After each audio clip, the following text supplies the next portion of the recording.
Welcome back to the Done Deal Show. Hit the like and the share buttons and make sure you're subscribing to the notification group chat. There's a QR code you can see just on the screen right there.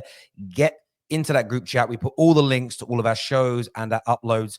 And with the transfer window closing in, a lot of conversations and a lot of talks are taking place. And we're going to go through some of them today. But of course, I want to garnish this content with your views, your opinions in the comments section below. So get ready. I want to start with Liverpool. Okay, they're top of the league. They're flying high right now. One of, if not the very best team in world football. But they have one slight problem in the backdrop of all these brilliant things that are going on. They have a slight problem, and that surrounds the situation with Mohamed Salah. Now, reports today in France claim that PSG are in talks with Mohamed Salah over a free transfer when the 32-year-old's Liverpool contract expires at the end of the season. Now, British outlets have already come out and rejected this claim and have stated that no conversations are currently ongoing. Now, L'Equipe, in my personal opinion, are a very credible French outlet.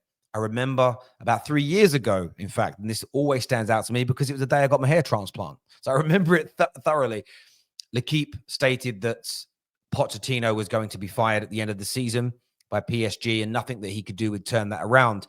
It was kind of scoffed at and laughed at, and it went on to be true. They've got a number of stories, especially when it comes to their native teams, right and correct. So I know that the English press is going to reject this. I know some Liverpool fans may reject this. However, in 4 weeks' time, he is eligible and legally allowed to talk to anybody that he wants. And I think that whether you believe this individual story or not, this is going to happen. At some point, teams are going to come in for your player, and you have to, in my view, react to this. Liverpool need to make an offer of more than 1 year to Mohamed Salah. I think you pay him whatever he wants. I think you pay him what he's worth, and you get this deal done. It is so essential. Liverpool right now look amazing, and I think you need Mohamed Salah. Yes, he's 32, but this player looks like he can play till he's 35, 36, 37. His fitness is brilliant. His body's in great condition. He's still scoring, producing, performing. Also, to the highest level in the most demanding league in the world. Liverpool, get this done. If you don't, you may end up regretting this. But I'd love to get your thoughts and feelings about that in the comment section below. Now, I want to move to Arsenal next. As we know, they are looking to replace the outgoing, already gone, that is, Edu. And reports today claim that Arsenal are in advanced talks with Real Sociedad over Roberto Olabe to succeed Edu as a sporting director. Now, I'm reading this story here right now and kind of going through the comments, and I don't know too much about this individual. I've done a bit of research, and there's some really good stories about him. But this is so key for Arsenal. I'm a fervent believer that the way a club runs, so the board members, sporting directors, football directors, are such a key and integral part of a club's success. I think it's so understated. I believe that we spend nowhere near enough time as football fans being educated by the mainstream media, being educated by the powers that be in football about the sheer importance of the structure.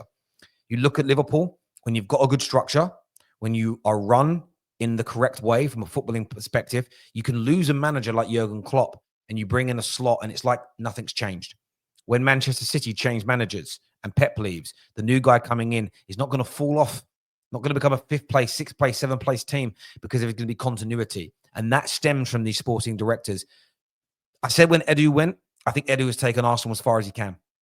I think this is a really good piece of news for Arsenal, that somebody new, and I think they need somebody from outside their normal bubble, somebody with a new perspective and a new look, who has a good pedigree and success in the past, who can find those talents, who has those great relationships. Because if they can get someone of this level in or above, Arsenal are going to become a better football team on the pitch and a more well-oiled machine. But I love your take and your views on this here. Now, another story I read today about Arsenal was really interesting. The link to Viktor Gyökeres, we're getting onto a story about him later. The link to Alexander Isak. But Isak went off this weekend injured.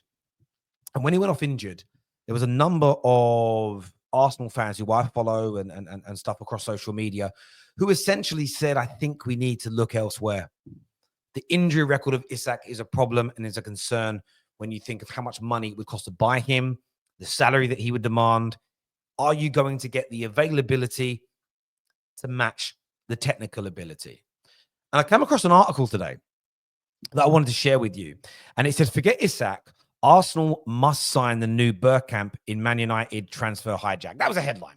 But what the story goes on to speak about is Cunha of Wolves, a player that Man United were linked to a couple of seasons ago before he joined Wolves and have continued to be linked to.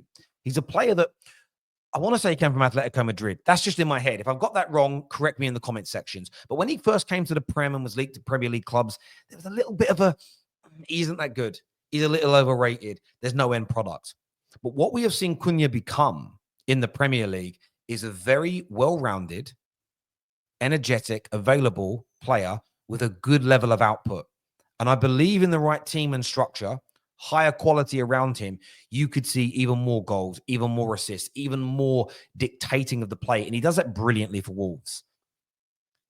Arsenal are linked to a lot of players at the moment.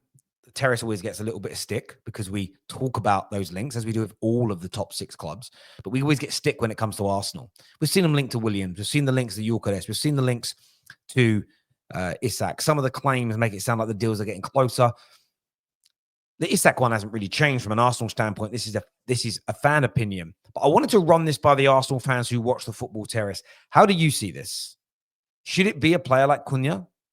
Should you go all out for Viktor Gyökeres? A lot of Arsenal fans seem to have changed their mind about Gyökeres after him being pocketed by Saliba and Gabriel in the Champions League. But does one game define a player? Or are you okay still with Alexander Isak? Are you not concerned about the injury problems that he has? I'd love to get your thoughts and feelings on this, Gooners, and of course, rivals as well. Would Cunha be a player that if Arsenal signed, you would look at it and say, it's a little bit scary? Now, moving on, another story that I wanted to delve into today surrounded my club, Manchester United, and that is to do with Amad. Just reading this here, this comes from Fabrizio Romano, who says he understands that Man United made good progress when it comes to the deal for Amad Diallo's new contract in recent weeks. United are working to get a new long-term deal before the end of 2024, even before activating the club clause to extend the deal until 2016. Amad, key for the club, and Amorim. And I like hearing this. And this is one of those moments where I always eat a bit of humble pie. The first couple of times I watched Amad play for United, I wasn't blown away. I saw a good technical player, but I didn't see someone that I thought could take the Premier League by the scruff of the neck, that could help elevate Man United to the level that I wanted to see us get back to. But I'm so happy to be wrong about this. I truly, truly am. This young man is turning into a fantastic player, somebody that can score goals, create, can play multiple positions. And I'm really happy to see Ineos. I'm really happy to see Dan Ashworth. I'm really happy to see Amorim all on the same page on this player, wanting to give him a new deal. So a brilliant update here from Fabrizio Romano. I think it's one that Man United are going to welcome, and are very, very excited about seeing this young man stay at United and further ply his trade. The other story relating to Man United today was an update yesterday from Plattenberg.